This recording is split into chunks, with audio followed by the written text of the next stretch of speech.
Hi friends, welcome to my YouTube channel quick learner GK GS. कैसे हैं आप सब? आई होप सभी अच्छे होंगे और अपनी तैयारी अच्छे से कर रहे होंगे।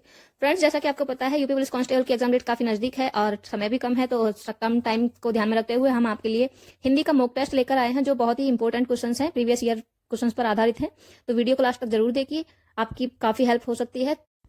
तो फ्रेंड्स, जैसा कि हमने बताया कि एग्जाम डेट काफी नजदीक है, तो हम आज इस वीडियो में हिंदी के मोस्ट इम्पोर्टेंट क्वेश्चंस को करने वाले हैं, जो प्रीवियस ईयर क्वेश्चंस हैं। तो आप वीडियो में लास्ट तक अवश्य बने रहिए और वीडियो पसंद आए तो वीडियो को लाइक शेयर कीजिए और चैनल को सब्सक्राइब करना मत भूलिएगा, ताकि इसी प्रकार के क्विक रिवीजन टाइप वीडियोस आपको समय पर मिल सके। तो चलिए करते हैं आज के क्वेश्चंस। पहला क्वेश्चन है हमारा, मुदित मनोहर मानस देखा। मुदित मनोहर मानस देखा। पंक्ति में अलंकार है, कौन सा अलंकार है पंक्ति में? यमक, अनुप्रास, उपमा, रूपक।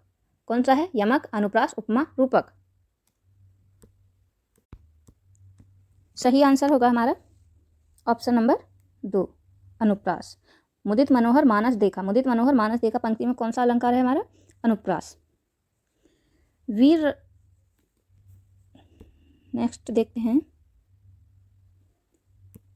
वीर रस का स्थायी भाव। वीर रस का स्थायी भाव क्या होता है? रति, करशोक, क्रोध, उत्साह। वीर रस का स्थायी भाव क्या होता है? सही ऑप्शन होगा हमारा उत्साह। कौन सा होगा? उत्साह। नेक्स्ट क्वेश्चन है, दामनी दमक रही घन माही। दामनी दमक रही घन माही, खल के प्रति जथा थिर नाही। इन पंक्तियों में कौन सा छंद है? आपको छंद पहचानना है। दामनी दमक रही घन माही, खल के प्रति जथा थिर नाही। तो ऑप्शन हैं सवैया, दोहा, चौपाई या सोरठा। किस प्रकार का छंद इस पंक्ति में है? तो आपको बताना है। सही ऑप्शन होगा इसका ऑप्शन नंबर 3। ऑप्शन नंबर 3, चौपाई छंद। नेक्स्ट, निम्नलिखित में से भाववाच्य का उदाहरण कौन सा है? निम्नलिखित में से भाववाच्य का उदाहरण कौन सा है? ऑप्शंस हैं अब चला जाए, अब चला जाए, अब चला जाए। नेक्स्ट ऑप्शन है हमारा ऑप्शन नंबर 2, रवि आम चूसता है। रवि आम चूसता है। मोहिनी पत्र लिखती है। क्या करती है? मोहिनी पत्र लिखती है। शीला से खाया नहीं जाता। इसमें भाववाचक का उदाहरण बताना है। तो सही ऑप्शन कौन सा होगा हमारा? Option number 4। इसमें भाव पता चल रहा है ना खाने का, यानी कि उससे खाया नहीं जाता, तो इसमें भाव प्रकट हो रहा है हमारा। नेक्स्ट क्वेश्चन, नेताजी ने कहा था तुम मुझे खून दो मैं तुम्हें आज़ादी दूंगा। किसने कहा था? नेताजी सुभाष चंद्र बोस ने। नेताजी सुभाष चंद्र बोस ने। तुम मुझे खून दो मैं तुम्हें आज़ादी दूंगा, ये किसका स्टेटमेंट है? ये है नेताजी सुभाष चंद्र बोस का। इस वाक्य में कौन सा चिन्ह लगा है? ये जो चिन्ह हमारा लगा है, ये इस टाइप से, ये इस चिन्ह को क्या बोलते हैं? इस चिन्ह को ऑप्शन है हमारे पूर्ण विराम, अल्प विराम, उद्धरण विराम या फिर प्रश्नवाचक विराम। तो इसको बोला जाता है उद्धरण विराम। कौन सा? Option number 3। ऑप्शन नंबर 3 हमारा सही ऑप्शन होगा, ऑप्शन नंबर 3। नेक्स्ट, वह काम नहीं करता। वह काम नहीं करता। वाक्य में अव्यय बताना है। तो अव्यय बताना है कैसे? कौन काम नहीं करता? वह। तो कौन काम नहीं करता? वह। ऑप्शन है हमारे वह काम नहीं करता। सही ऑप्शन कौन सा होगा? Option number 1। Option number 1। Next question, निम्न में से कौन से शब्द री की मात्रा का उपयोग हुआ है? निम्नलिखित में से किस शब्द में री की मात्रा का उपयोग हुआ है? ऑप्शंस हैं क्रिया, वर्षा, वृष्टि, रिपु। किस में हुआ है? इसमें हुआ हमारे री की मात्रा कैसे होती है? हमारी री की मात्रा ऐसे ऐसे लगाते हैं ना, ये इस टाइप से। तो किस में हुआ है हमारा? Option number 4। राइट आंसर कौन सा होगा? ऑप्शन नंबर 4, वृष्टि। वृष्टि में हमारी री की मात्रा का यूज हुआ है। नेक्स्ट क्वेश्चन, स का उच्चारण स्थान क्या है? स का उच्चारण स्थान क्या है? आपको बताना है स का उच्चारण स्थान। तो ऑप्शन हैं कंठ, तालु, दंत, मूर्धा। स का उच्चारण स्थान कौन सा है? स, SH। कौन सा है? ऑप्शन नंबर 2, तालु। सही ऑप्शन होगा तालु। नेक्स्ट क्वेश्चन है, कौन से शब्द में र व्यंजन नहीं है? र व्यंजन नहीं है। मात्र, क्रम, मूर्धा, मातृभूमि। किस में नहीं है? तो देखिए, क्रम में रा आ रहा है, मूर्धा में रा आ रहा है, मातृभूमि में रा आ रहा है, मात्र में कोई भी रा नहीं है, तो त्र एक हमारा खुद में व्यंजन है, तो सही ऑप्शन कौन सा हो जाएगा हमारा? मात्र, ऑप्शन नंबर 1। नेक्स्ट, संज्ञा का भेद नहीं होता है, संज्ञा का भेद नहीं होता है, आपको बताना है। 4 ऑप्शन हैं, इनमें से कौन सा नहीं होता है? व्यक्तिवाचक, जातिवाचक, निजवाचक या भाववाचक। संज्ञा का कौन सा भेद नहीं होता है? तो व्यक्तिवाचक संज्ञा, जातिवाचक संज्ञा, भाववाचक संज्ञा, लेकिन निजवाचक संज्ञा नहीं होती है। तो सही ऑप्शन हमारा कौन सा होगा? सही ऑप्शन हमारा होगा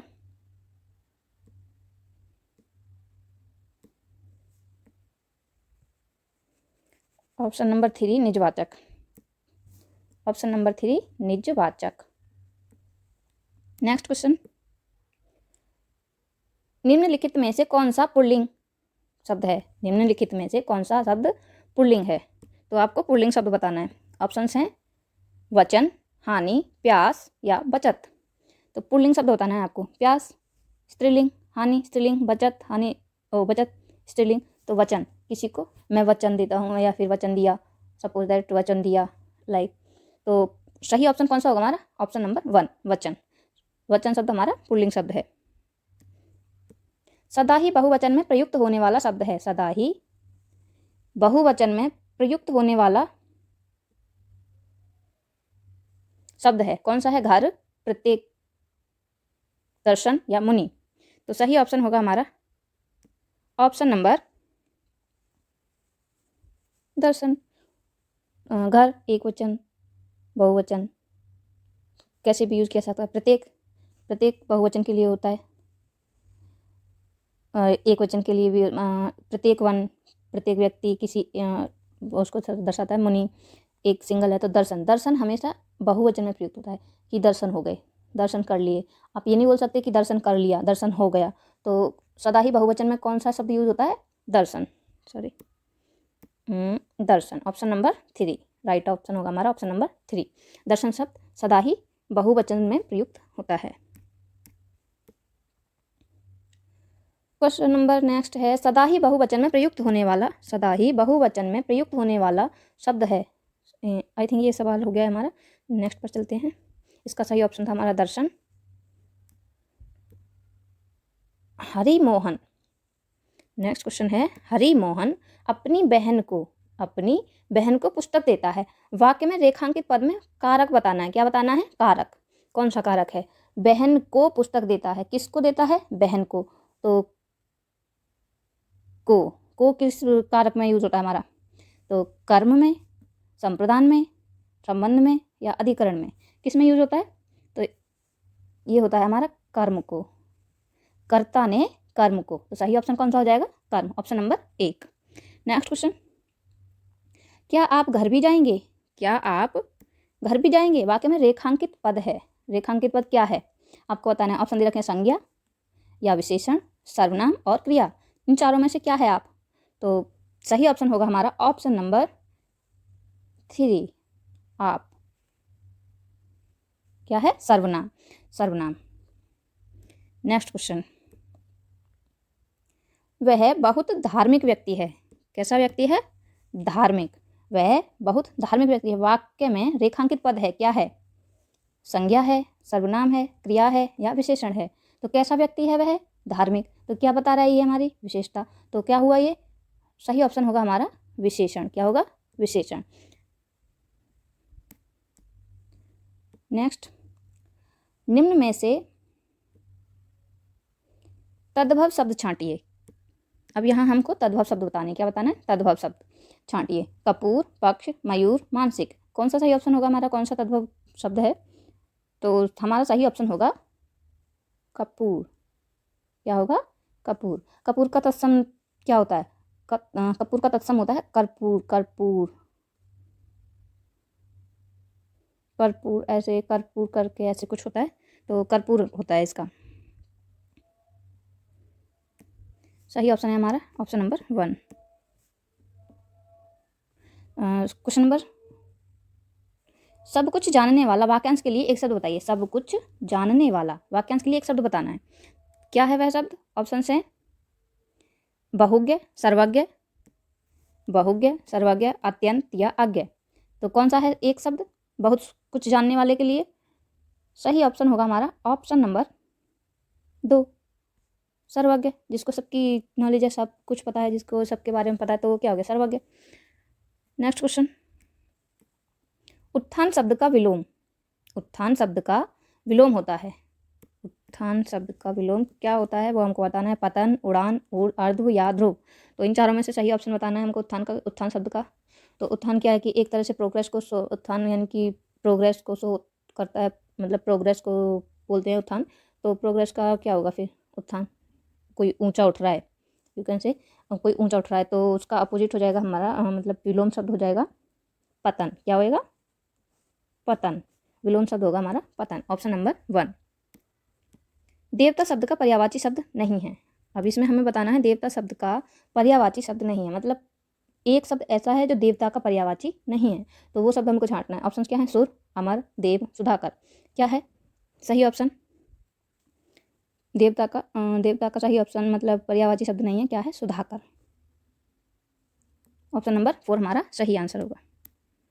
नेक्स्ट क्वेश्चन पर चलते हैं। सही अर्थ वाला शब्द युग्म, यहाँ पे ये शब्द दिए गए हैं, तो इनमें से एक कोई करेक्ट होगा, वो हमको बताना है। सही अर्थ वाला शब्द युग्म नहीं है, सॉरी, जो सही अर्थ वाला शब्द युग्म नहीं है, नहीं है, नहीं है। कई बार ऐसे हिडन टाइप से मतलब क्वेश्चन हम पूरा समझ नहीं पाते, पढ़ नहीं पाते, तो हमारा सवाल गलत हो जाता है। तो नहीं पर विशेष ध्यान दीजिए। तो नहीं है पूछा इसमें। तो ऑप्शन हैं अनिल, अनल, हवा, आग, अली, आली, मोर, सखी, आदि, आदि, आरंभ, अभ्यास, जलज, जलद, कमल, समुद्र। तो कौन सा ऑप्शन हमारा राइट होगा इसमें 58 में? Option number 4। ऑप्शन नंबर 4 सही होगा। जलद, जलज, जलद, कमल, समुद्र। यानी कि अनिल, अनल, हवा, आग। अनिल का हवा होता है, अनल का आग होता है, अली का मोर होता है, आली का सखी होता है, आदि का आदि होता है, आरंभ का अभ्यस्त होता है, जलज का मतलब सही अर्थ क्या होता है? और जलद, ये दोनों का, ये कमल और समुद्र, ये दोनों गलत है। तो ऑप्शन नंबर 4 हमारा सही होगा। नेक्स्ट क्वेश्चन पर चलते हैं। क्वेश्चन नंबर नेक्स्ट है, पत्र शब्द का अर्थ नहीं होता। क्या नहीं होता? पत्र शब्द का अर्थ क्या नहीं होता? ऑप्शन है पत्ता, पंख, लेख, मिट्टी। क्या नहीं होता? सही ऑप्शन क्या है हमारा? सही ऑप्शन होगा 2, पंख। पत्र शब्द का मीनिंग पंख नहीं होता। ओके, नेक्स्ट क्वेश्चन पर चलें। सदैव शब्द में संधि है। सदैव शब्द में संधि बतानी है हमें। सदैव शब्द में संधि है, कौन सी संधि है? गुण संधि, दीर्घ संधि, वृद्धि संधि, अयादि संधि। तो सही ऑप्शन होगा हमारा ऑप्शन नंबर C 3, वृद्धि संधि। सदैव, वृद्धि संधि। नेक्स्ट क्वेश्चन है, प्रत्येक शब्द में उपसर्ग है। प्रत्येक शब्द में उपसर्ग बताना है। क्या बताना है? उपसर्ग। तो क्या है? प्रति प्लस एक, प्रति प्लस एक। तो क्या होगा हमारा? प्रति, प्रत्येक। प्रति हमारा सही ऑप्शन होगा। क्या होगा? ऑप्शन नंबर 2 राइट ऑप्शन होगा इसका। ये है 3, वृद्धि संधि। नेक्स्ट क्वेश्चन है हमारा, वैज्ञानिक शब्द में प्रत्यय लगा है। वैज्ञानिक शब्द में प्रत्यय लगा है। वैज्ञानिक शब्द में प्रत्यय बताना है। क्या बताना है? प्रत्यय। तो कैसे लिखेंगे वैज्ञानिक को? प्रत्यय, सॉरी, प्रत्यय जो पीछे लगता है, शब्द के पीछे लगता है, उसको प्रत्यय बोलते हैं। तो क्या है? इक, इक, क, इक, ईक, आई। तो छोटी की मात्रा है तो क्या लगेगा? ऑब्वियस है इक लगेगा। क्या? इक। ऑप्शन नंबर 2 सही होगा। नेक्स्ट क्वेश्चन, बहुत दिनों के बाद दिखना। बहुत दिनों के बाद दिखना अर्थ के लिए मुहावरा है। कौन सा मुहावरा है? कोसों दूर होना, गुदड़ी का लाल होना, ईद का चांद होना, अब तब होना। तो इसने पूछा बहुत दिनों बाद दिखना। जैसे हम किसी पर्सन को बहुत टाइम के बाद देखते हैं तो हम नॉर्मली बोलते हैं यार तुम तो ईद के चांद हो रहे हो, इस टाइप से ना। तो क्या होता है? ईद का चांद होना। सही ऑप्शन कौन सा होगा हमारा? Option number 3, option number 3, Eid का चांद होना मतलब कभी कभी दिखाई देना। नेक्स्ट क्वेश्चन है, धोबी का कुत्ता न घर का न घाट का। धोबी का कुत्ता न घर का न घाट का। लोकोक्ति का अर्थ क्या है? लोकोक्ति का इसका अर्थ बताना है हमें। धोबी का कुत्ता घर का न घाट का, तो गधा बनाना, हेरा फेरी करना, घर पर न होना, कहीं ठौर ठिकाना ना होना। तो धोबी का कुत्ता घर का न घाट, तो सही ऑप्शन होगा कहीं ठौर ठिकाना ना होना। मतलब एक जगह से भगा दिया, कहीं पे कुछ मिस्टेक होगी, वहाँ से आपको निकाल दिया तो आपको फिर नेक्स्ट दूसरी जगह पे भी नहीं रखा जाएगा। तो यही मतलब होता है कि कहीं ठौर ठिकाना ना होना। तो धोबी का कुत्ता घर का ना घाट का। ऑप्शन नंबर 4 सही होगा। नेक्स्ट क्वेश्चन पर चलते हैं। ये फिर से आ गया, इसका यही है। नेक्स्ट क्वेश्चन है हमारा, निम्नलिखित में से अशुद्ध वाक्य छांटिए। क्या करना है इसमें? हमें अशुद्ध वाक्य छांटना है। निम्नलिखित में से अशुद्ध वाक्य छांटिए। तो ऑप्शन है, कृष्ण जी के अनेकों नाम हैं। किसके? कृष्ण जी के अनेकों नाम हैं। अनेकों। पुस्तक बहुत ही उपयोगी होती है। पुस्तक बहुत ही उपयोगी होती है। शोभना बहुत मीठा गाती है। मैं अभ्यास कर रहा हूँ। तो सही ऑप्शन कौन सा होगा हमारा? ऑप्शन नंबर, अशुद्ध छांटना है हमें। तो ये तो ठीक है हमारे तीनों, ये भी ठीक है, ये भी ठीक है, मैं अभ्यास कर रहा हूँ, ये भी ठीक है। तो सही गलत कौन सा है? अनेकों शब्द, ये अनेकों से ये वाक्य हमारा गलत हो जाता है। तो यहाँ होना चाहिए अनेक। सो राइट आंसर होगा हमारा option number 1। Option number 1। Next question, सद्भावना शब्द में समास है। सद्भावना शब्द में समास बताना है। सद्भावना शब्द में क्या बताना है? समास। कौन सा है? ऑप्शन है अव्ययभाव, तत्पुरुष, कर्मधारय या द्विगु। तो सही ऑप्शन होगा हमारा ऑप्शन नंबर 3, कर्मधारय। सच की भावना, सच की भावना। ऑप्शन नंबर 3 सही होगा। आगे हमारा ये पैसेज है, इसको हमको रीड करना है। आफ्टर दैट हमको क्वेश्चंस के जवाब देने हैं। तो चलिए रीड करते हैं इसको। सर्दियों के दिन थे, थोड़ा जल्दी करने का ट्राई करेंगे, वीडियो लंबा ना हो जाए। तो सर्दियों के दिन थे, एक बालक सुबह के समय अकेला स्कूल जा रहा था। रास्ते में एक स्टेशन था। क्या था? स्टेशन था। वह रेल की पटरी के पास से गुजर रहा था कि अचानक उसकी नज़र रेल की पटरी पर गई। वह उखड़ी हुई थी। बालक ने घड़ी देखी, गाड़ी आने वाली थी। क्या थी? गाड़ी आने वाली थी। उसने सोचा कि अगर गाड़ी इस पटरी पर से गुजरेगी तो इसका भयंकर परिणाम हो सकता है। अभी वह इससे आगे सोच भी न पाया था कि गाड़ी की सीटी सुनाई दी। बस फिर क्या था? बालक के सामने एक ही लक्ष्य था, मुसाफिरों की जान बचाना। क्या लक्ष्य था बालक का? मुसाफिरों की जान बचाना। देखते ही देखते इंजन दिखाई देने लगा। बालक कूदकर दोनों पटरियों के बीच खड़ा होकर अपनी कमीज हिलाने लगा। क्या हिलाने लगा? कमीज। जो शर्ट उसने पहनी हुई थी उसको उतार के वो उसको हिलाने लगा, पटरियों के बीचों बीच खड़ा हो गया। ड्राइवर की नज़र उस बालक पर पड़ गई और उसने ब्रेक लगा दी, लेकिन गाड़ी बिल्कुल बालक के पास आकर रुकी। ड्राइवर ने क्रोध से पूछा, क्या तुम्हें अपनी जान की कोई परवाह नहीं है? गाड़ी क्यों रोकी? बालक ने रेल की उखड़ी हुई पटरी दिखाई और कहा, अगर मैं ऐसा ना करता तो सैकड़ों लोगों की जान चली जाती। तो ये था पैसेज। अब इससे रिलेटेड हम क्वेश्चन देख लेते हैं। तो बच्चे का कमीज हिलाना व्यक्त करता है। क्वेश्चन है हमारा, बच्चे का कमीज हिलाना व्यक्त करता है। क्या व्यक्त करता है? ऑप्शन है सूझबूझ को, बेवकूफ़ी को, शरारत को या असावधानी को। तो सही ऑप्शन होगा हमारा ऑप्शन नंबर 1। क्या होगा? ऑप्शन नंबर 1, सूझबूझ को। उसने अपना माइंड लगाया और सूझबूझ से काम लिया। नेक्स्ट क्वेश्चन है, रेल ड्राइवर को क्रोध क्यों आया? रेल ड्राइवर को क्रोध क्यों आया? गाड़ी लेट हो रही थी इसलिए उसको क्रोध आया। बच्चे की ज़िंदगी का सवाल था, उसे अपनी नौकरी की चिंता थी इसलिए क्रोध आया। ड्राइवर को अपनी जान खतरे में लगती थी। तो बताइए उसको ड्राइवर को क्रोध क्यों आया? तो इसका सही ऑप्शन होगा हमारा ऑप्शन नंबर 68 का हमारा ऑप्शन नंबर 2, यानी कि उसको बच्चे की ज़िंदगी का सवाल था, बच्चे की ज़िंदगी की परवाह थी, इसलिए रेल ड्राइवर को क्रोध आया। क्या था? बच्चे की ज़िंदगी की परवाह थी। नेक्स्ट क्वेश्चन है हमारा, टूटी पटरी को देखकर ड्राइवर के मन में बच्चे के प्रति आया होगा। क्या आया होगा? ये हमको बताना है ऑप्शन से। टूटी पटरी को देखकर ड्राइवर के मन में बच्चे के प्रति आया होगा। क्या आया होगा? तो क्रोध का भाव आया होगा, दुख का भाव, शाबाशी देने का भाव या निंदा का भाव। तो सही ऑप्शन होगा हमारा ऑप्शन नंबर 3। ऑप्शन नंबर 3 क्यों होगा? जब उसने टूटी पटरी को देखा, बच्चे को वहाँ पे शर्ट हिलाते हुए देखा, तो उसने ड्राइवर ने ट्रेन को रोका, देखा कि रेल की पटरी टूटी हुई थी और जिसके लिए वो बच्चा ट्रेन को रोकने की कोशिश कर रहा था। तो ये सब देख के ना ट्रेन ड्राइवर के मन में बच्चे को शाबाशी देने का भाव आया होगा। क्या आया होगा? बच्चे को शाबाशी देने का भाव आया होगा। तो ऑप्शन नंबर 3 हमारा राइट ऑप्शन होगा। नेक्स्ट, लोगों की जान बचाने का कार्य, लोगों की जान बचाने का कार्य बच्चे के किस गुण को प्रकट करता है? किस गुण को प्रकट करता है?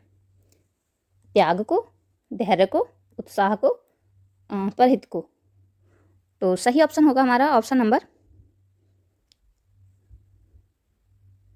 4, ऑप्शन नंबर 4, परहित को।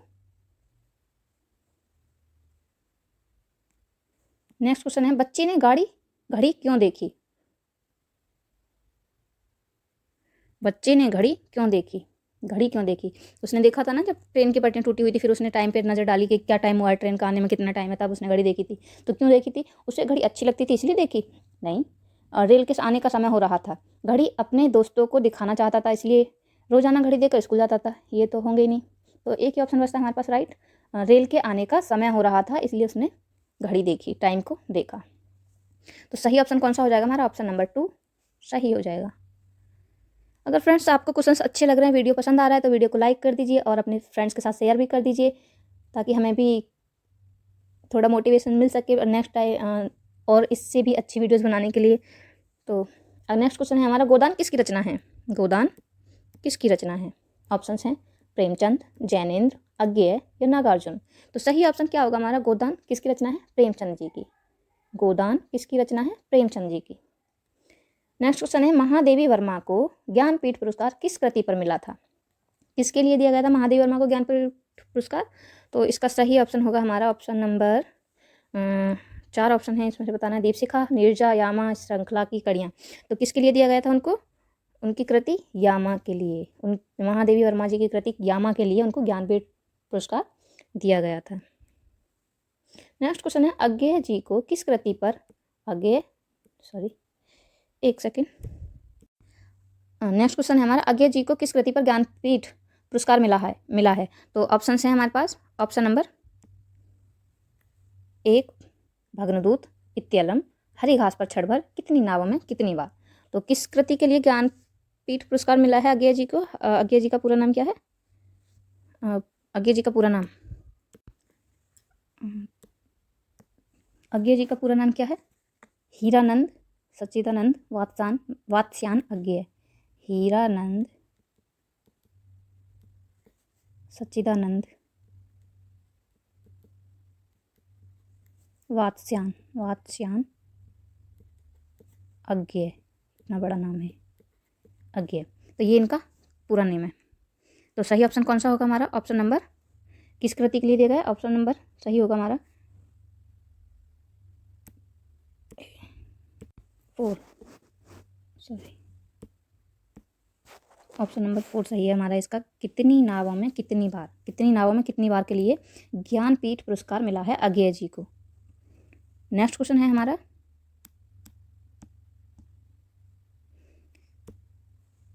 उर्वशी के रचनाकार कौन है? उर्वशी के रचनाकार बताने हैं आपको। कौन है उर्वशी के रचनाकार? जयशंकर प्रसाद, रामधारी सिंह दिनकर, मैत्री रण गुप्ता या फिर महादेवी वर्मा। तो सही ऑप्शन कौन सा होगा हमारा? Option number 2 Urvashi. काफ़ी एग्जाम्स में आता है ये, काफ़ी एग्जाम्स में आता है ये वाला सवाल, उर्वशी के रचनाकार। मतलब ये जो राइटर हैं इनकी कृतियाँ, इनकी रचनाएं, नाटक वगैरह जितने भी हैं उनमें से हर एक एग्ज़ाम में कभी ना कभी पूछा जाता है। तो इन सब की कृतियों को एक बार एग्ज़ाम में जाने से पहले अवश्य देख लें ताकि आपको कोई भी इस तरह से कृति मिले या रचना मिले उनकी, तो आप देखकर अपना आंसर सही कर सको। तो फ्रेंड्स, ये थे आज के हमारे कुछ इंपॉर्टेंट क्वेश्चंस जिनको आज हमने इस वीडियो में कवर किया। वीडियो अच्छा लगा हो तो वीडियो को लाइक शेयर जरूर कीजिए और चैनल को सब्सक्राइब कर लीजिए ताकि आने वाले समय में आपको इसी तरह की क्विक रिवीजन टाइप वीडियोस मिल सकें। तो चलिए मिलते हैं नेक्स्ट वीडियो में, तब तक के लिए tata bye bye, take care, thanks for watching.